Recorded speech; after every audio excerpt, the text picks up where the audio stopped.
What's up, guys? Reading Funk with you, and I'm taking on a short, spoiler-free style book review on If It Bleeds by Stephen King. If It Bleeds is a collection of 4 novellas. This is the 5th such collection from Stephen King, and I was really excited to pick this thing up, but I was a bit disappointed with this one. I enjoyed the first 2 stories, which are titled Mr. Harrigan's Phone. It's a ghost story with technology as a central theme.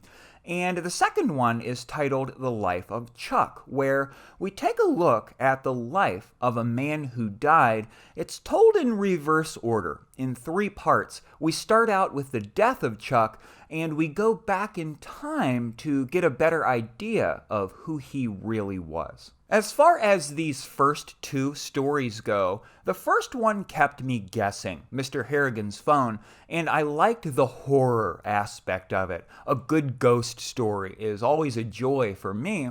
And in The Life of Chuck, our second story, I empathized with Chuck, and that's the biggest thing that I took away from The Life of Chuck.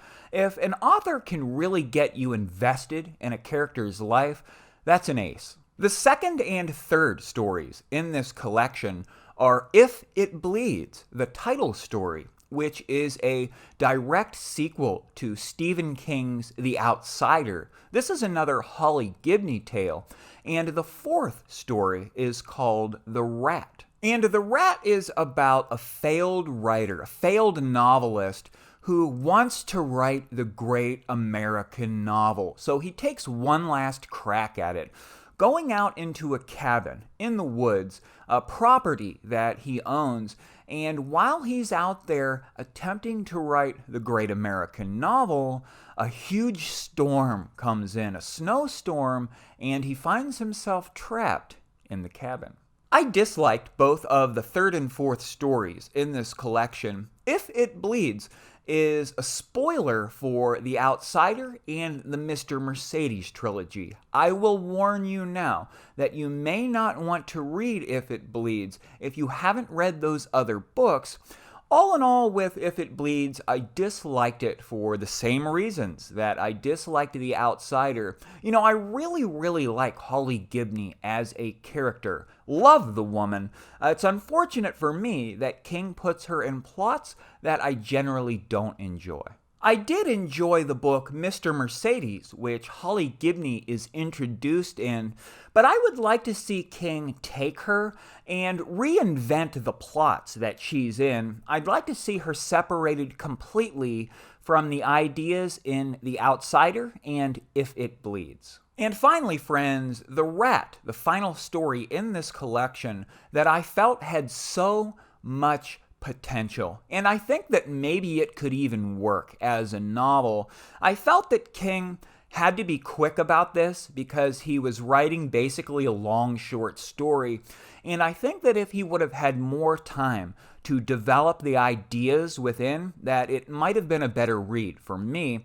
In this one, King has his main character, his author, experience some spooky things in that cabin in the woods. That's no spoiler, friends. We know that this is a Stephen King novel, and such things are wont to do with Stephen King. But I thought that this was a great setup. I thought that it went on and started to develop in a really interesting way, and then I felt that it was just kind of abrupt and that the ideas could have played out longer, and if that would have been the case, I think that perhaps I would have really enjoyed this one. I give this book a 6 out of 10 rating. I know a lot of people loved this one. I myself wasn't as big on it. I didn't feel that it was bad, and I felt that the saving graces involved were Mr. Harrigan's Phone and The Life of Chuck. I'm going to be doing a spoiler-filled discussion with another YouTuber on this book in the near future where we really work through the plots and talk about this one. I'll put the link in the description for that as soon as I get it done. Thanks for stopping by, guys. I'll see you next time.